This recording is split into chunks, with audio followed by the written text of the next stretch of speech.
YouTube video. For But sure, like, bet, bet. so the reason I haven't uploaded it yet is because like I had a problem with my with the like the streamings, or not the host service. Okay. Like, because like I had canceled my subscription that I had before. They were like, oh, you need to contact customer service to renew it. So that took like a day. But I should be able to upload it tonight. Cool, man. Yeah, just let me know and we can, post it up. Um, I hear from people. They say they listen to us, which is cool, man. Yeah. People hit me up. They're like, "Oh yeah, man, I listened to the podcast. It was interesting, and I haven't listened to this episode just yet." I'm like, that's why we put it up, so you can listen to it at your own convenience, man. It's no rush. Yeah. It's no pressure. Yeah. That's the beauty of podcasts. Yeah, the Like, content is out there for you. We're just bullshitting. There's no yeah. pressure. All right, but let's get to it, man. So yeah, this is mostly bullshitting with Mike, Brandon, and Solomon. I'm Brandon. You gotta do it. I'm Mike. Mike. Right? I'm Solomon. Yeah. I'm Solomon. You gotta do the corny thing. You gotta do the corny thing. So basically, this is like a catch-up discussion between three ex-college roommates, where we take all of our opinions and we dissect them and we go over all their nuances and intricacies. But honestly, we're mostly bullshitting. So first, I want to just do like a quick recap. Though last week Mike wasn't here, and also we heard today that Derek Chauvin was guilty on all three counts he was charged for. So I want to get Mike's perspective, just on the Dante Wright situation and what this means, the Derek Chauvin verdict. Yeah, so first of all, you guys did a great job last podcast. Sorry I couldn't be there. You guys had a lot of good points. Really the only thing that I kind of had to add to that is just kind of the end solution to all of this. And I think that really just kind of lies in economic power. I think the more black millionaires we have, more black billionaires we have, the more power to lobby and actually push these politicians in the right direction. And I think the first step to that is building up a larger black middle class. I think a lot of the time, like, we want to just kind of skyrocket to the top and, kind of live the life of like these ballers and rappers and stuff like that. But we need to understand that not everybody can be like that, and that we need to kind of push education as well, so we can get more black people in middle class to upper middle class that can then support these black businesses, because you're going to have disposable income. And so, like, you may not become the black millionaire, but you can help create the black millionaire. And that's kind of how we have to kind of approach it as a group, because I think, you guys touched on the Stop Asian Hate hashtag that was going on a few weeks ago. And I think, and how they just got legislation passed like right away. And I think that's because they have economic power. They keep money within their communities. And I think we can do the same thing. Yeah, one of the elders that I listen to, and I'll bring him up later when I do my topic, his name is Kaba Kamene. He says a good quote that he says is a poor revolutionary will lead a poor revolution. So, if we're trying to change things, we got to, have some change. But I do want to say that last time this happened was Black Wall Street. And also the Spanish flu was going on. So keep that in mind as like an historian. Yeah. The last time we tried to get our shit together, they dropped bombs on us. So kill us. So I just want to be ready. Strap up too. I mean, that's the second part. And I mean, and even what makes that even more grim is, obviously they found Chauvin guilty of all three counts, but literally like 45 minutes later, after he was found guilty, the police shot and killed a 15-year-old black girl by the name of, I'm blanking on her name. Let me try to find it real quick. I know it's trending. But it was Columbus, Ohio. I just forgot the name. In Columbus, Ohio, yeah. But sorry, I don't have her name in front of me, but it definitely, like, we thought we had a step forward today, but then we just took two more steps back. So it's not really a victory, or it doesn't feel like one. But yeah. I feel that. Solomon, you got anything else to say? Not too much, man. I'm really surprised at the verdict that happened today. I think max is 75 years for this man, and I've never seen that type of potential sentencing on an officer who was on the job. And so, like, accountability, I think, is key. I don't want to call this justice because I don't think this is remotely close to justice. Justice is looking back through the lens of history and, paying dividends and reprimands to those who had been affected by past grievances. And so I see this as a small win, but I do see this as the right step. I think they knew that the world was watching. I think there's power that lies within the eyes that kind of view this trial, the marches that happened in June. And I think all of that truly did have an impact. So I'm very glad for where we landed today. But this is only the start. Yeah, man. I think the biggest thing, one second, about this is that it was all on video.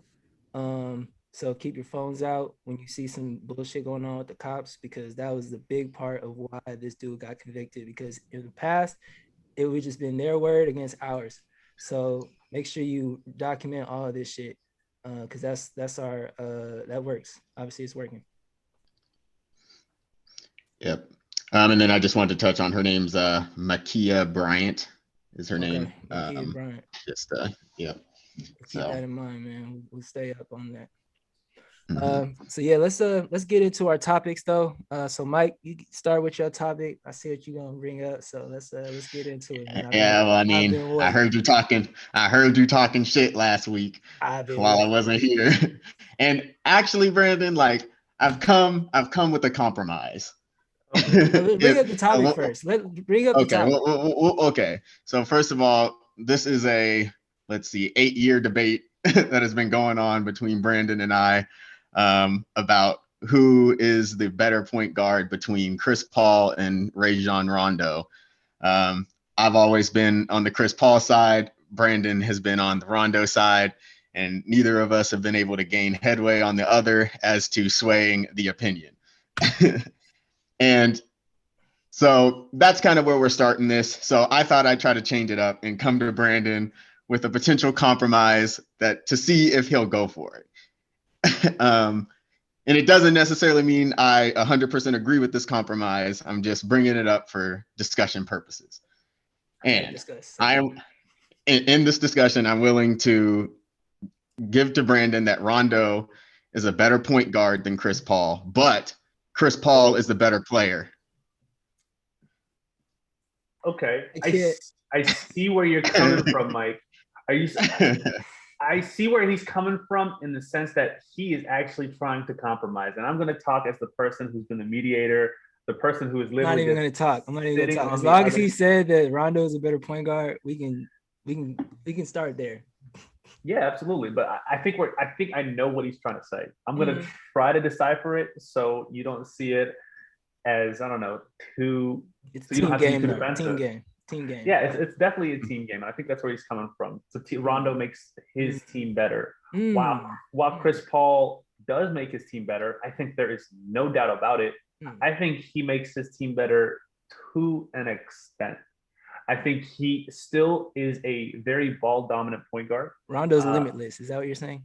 No, absolutely. No, and this isn't even where like my argument was gonna go. But I'm gonna just see as a neutral third party. This is how I see it. I see Rondo as someone who's able to facilitate the half court offense just as smoothly as Chris Paul without having to hold the ball as long. I think that's a very valuable thing on a team who tries to attempt to run a half court offense, and I think that's kind of why he won with players that were better than him.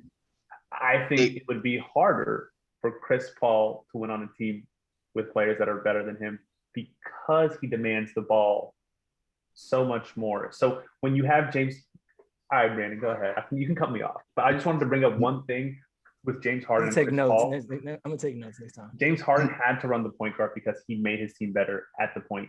I truly do believe that, and Chris Paul had to play the two. In situations like that, you kind of limit Chris Paul and what he can do in terms of being just a shooter. I think there's a limit to his game, but with Rondo, I personally believe that his role. He knows his role. He can fit in his role, and every team knows what they're getting out of him. Mm-hmm. That's where I'm leaving that. I just believe that Rondo plays better in the playoffs than Chris Paul. Nice. I think the stats can kind of show that too. But they don't. No, they do. They do. He got like more double doubles, more triple doubles, more wins. I don't know what else I could bring up. like I mean, just all around. You say double, like, so that's because Rondo's that's like big. they like have, that means he's doing something like he's impacting the game. If he's getting a double double, he's impacting the game.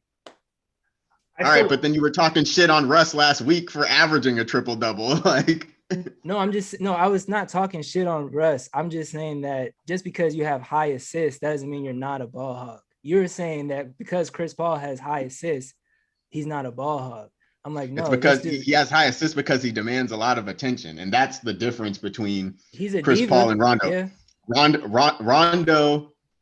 Rondo has never had to be a primary scorer on any of his teams, a primary or secondary scorer. Because he's getting people wide the fuck open. But that's because that's what his role is. That's his purpose. Like Rondo can never be a leading scorer on a team. Like he's been a leading scorer in the NBA Finals. In an NBA Finals game. One game or the series? Yeah. No, I'm like a game. I'm just saying, like, bro. But like, but what I'm saying is that's not his role. Like it's not his role to score. That's what I'm saying. Like Rondo has never been on a team where he hasn't. Rondo has never been on a winning team where he hasn't had at least two other like all-stars or superstar players on the team with him. Like you have with the Celtics, Rondo had three like all-stars kind of at the tail end of their prime. Right. Hall of Famers. So what about Chris Paul? So what about Chris Paul? Like the farthest Chris Paul has gone, he's had great players play with him. No, but not on the level of DeAndre and Blake. You're saying DeAndre. I mean, but DeAndre Jordan is just like he's just an athletic. He's just an athletic big. Like he had DeAndre, he had Blake, he had JJ, he had Jamal Crawford. Like these are hoopers though at the time.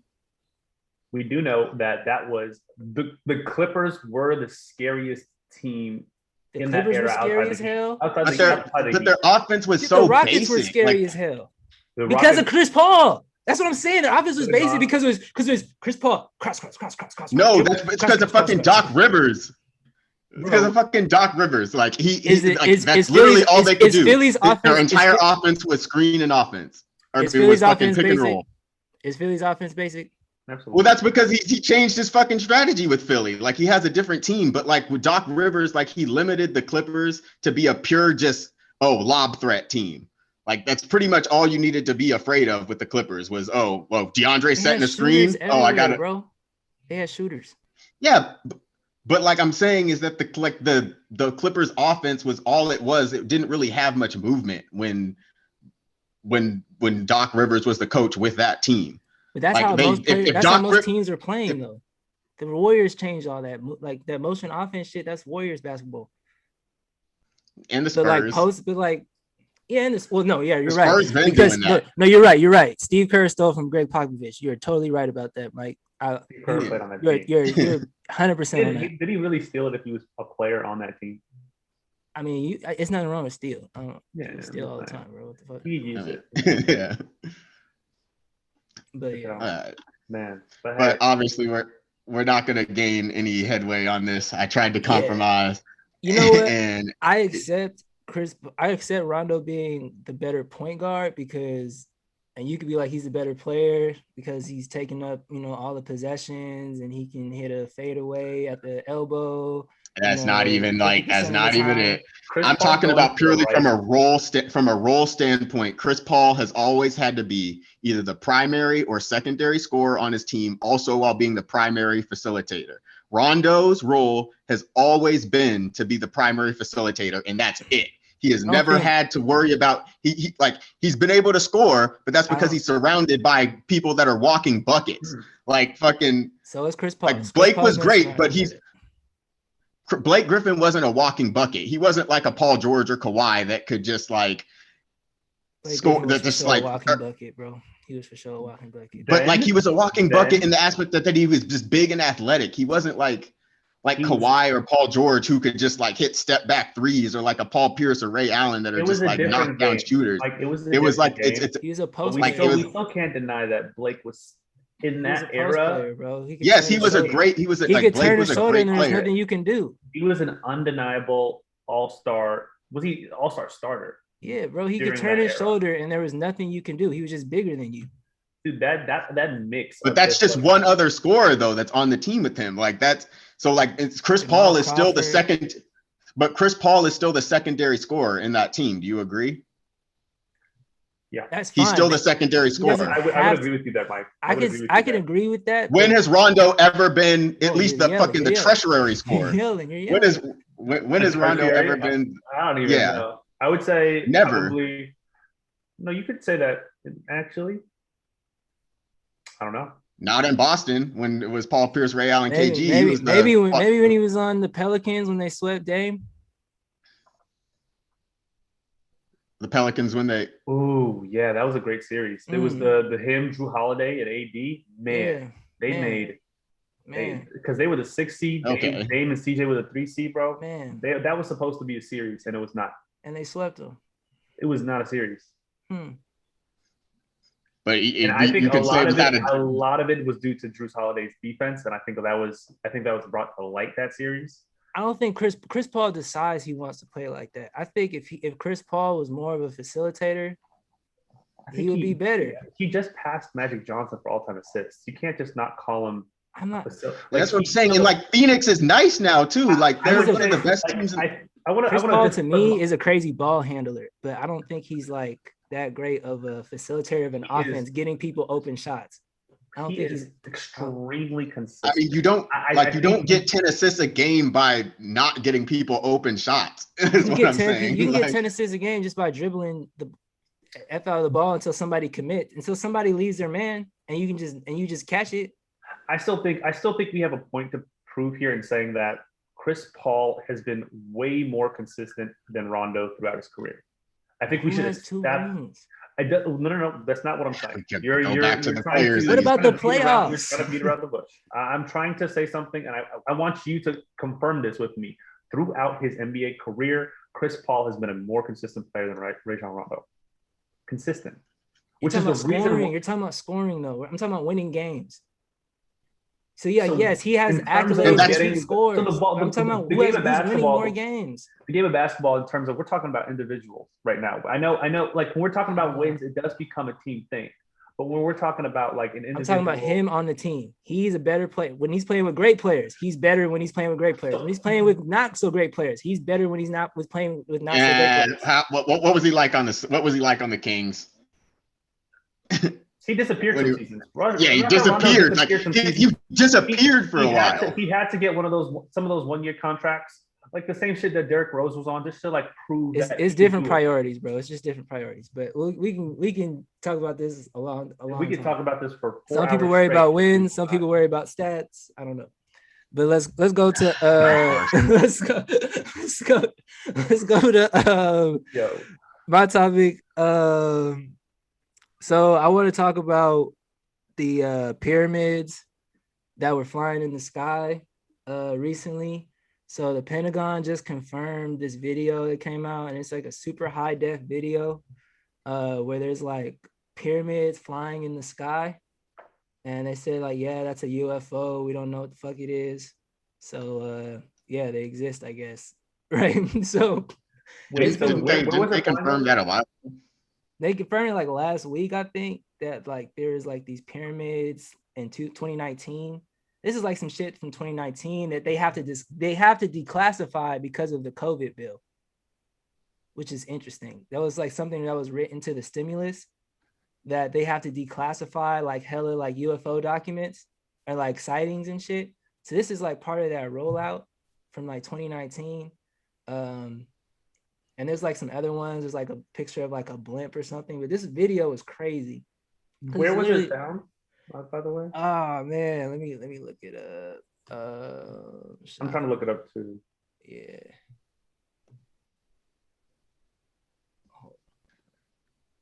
Oh, are they talking about? Am I looking at the right story? Pentagon. I thought that like the Pentagon, like they confirmed that UFOs, that there was a UFO like months ago, but maybe this is probably like a new sighting that they're confirming is a UFO.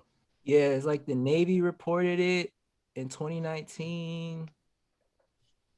Damn, they're not even telling. I'm looking on. Okay, then yeah, that's probably the one that you're thinking of. Then yeah, the one from 2019.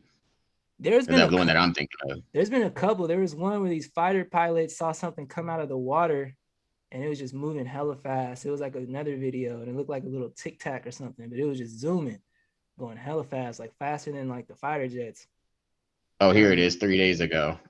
Yeah. Check that out, man. So it's interesting to me that like, you know, there's a lot of these UFO sightings, you know, coming out and being confirmed, you know, by the government. Like these are real sightings, like from like Navy pilots and like above the pyramids were above like a nuclear warship, I think, which is really interesting as well. I feel like it was like in the East Coast somewhere, maybe San Diego. I'm not too sure about that, but okay. Yeah, man, crazy. What do you guys think about UFOs? You guys believe in them? I mean, Yeah, I definitely believe there's. San Diego. I definitely believe there's. Oh, I see it. Damn, yeah, that's crazy. External. There's life outside of the world, or outside of the Earth. But like, I don't know. Usually, like UFO sighting videos aren't that clear, but this one is like, damn, like what could that be? So I mean, I believe it. But also, UFO just means unidentified flying object. It doesn't mean that it's alien. It just means like some, you know, like someone could just be flying it. Yeah, like it could be coming from like Russia or some shit that they're just flying some shit over there, and we just can't confirm who or where it's from. Like that's really all it is. That's true. It's just that it's moving, like the way that it's moving, we don't have the capability of doing that. And so we were just, I guess we assume that other places don't, because like we're just like so messed up and like have all the information and don't care how we get it, I guess. But like, I don't know. I mean, I wouldn't be surprised if like some other country is just low key more technologically advanced than the US. I think it's Wakanda, bro. Oh shit. Are they coming out? Bro, honestly, I don't really believe in aliens. I believe more so in like an advanced African society, because we're so old as in terms of like human history, that like maybe like an advanced African society exists that doesn't want to like interact with the outside world. Okay. I feel like that's more likely, maybe. And that's then also, pretty much the back story to Black Panther, though. It would be almost eerie if it was that closely aligned. I just feel like that's more. I don't know. That's just. I see. But I personally think that it was going to be related to what's it called? Just like Mike said, something Russian, something kind of a foreign nation. Mm-hmm. But I really don't know what it could be. But why pyramids, bro? Why pyramids? I think it was just kind of the aerodynamics of it all. I think. Tell me about aerodynamics, because I don't understand. I like me personally. I think the only physics courses I took were pretty much 8 years ago. I feel like Mike would definitely have a better explanation on the aerodynamics of it all. But it could have just been a drone that has been like tweaked, just moved like well. Quick. Yeah. Well, I can say that there's nothing like aerodynamic about the pyramid shape. Okay. I don't see, like, if anything, like it wouldn't create lift, it would push down, rather than like be able to fly. So yeah, I mean, it is weird that like whatever the fuck this thing is, but yeah, like I mean, obviously, like the pyramids have some kind of significance because they're one of the great wonders of the world. So maybe one of them took out. It's crazy. There's a tribe in Africa that is closely linked to ancient Egypt. That their ancient history, they have knowledge of like the cosmos, and they say that like these fish lizard people like taught everyone civilization around the time like ancient Egypt and ancient Sumeria came out like out of nowhere. So there's some theories about, you know, alien contact with ancient Egyptians, ancient Sumerians. I mean, it's in a lot of their history, I guess, with like, you know, things coming from the sky and messing around and teaching people, you know, how to live and whatnot. So I don't know. It's interesting that, you know, like that could be related to that. Oh, we only got 10 minutes, so let's let's go to Solomon's topic, bro. So let's move on. Real quick, Brandon. Do you want to? Can we restart this really quickly? Mostly because oh, because Mike's froze. Mm-hmm. Yeah, Mike, you froze, bro. What happened, bro? I don't know. My fucking computer been fucking up lately. Like whenever I like scroll over my Outlook, the shit just freezes and I can't do shit. And the only way, like I can't even Control Alt Delete. Like I just gotta fucking restart it. All right, for sure. I'm gonna have to figure out a way to edit it. But yeah, let's restart it. Yeah, let's restart it. Let's jump back on. All right. I'll be back in 5. Yep. Probably less. Yeah. For sure.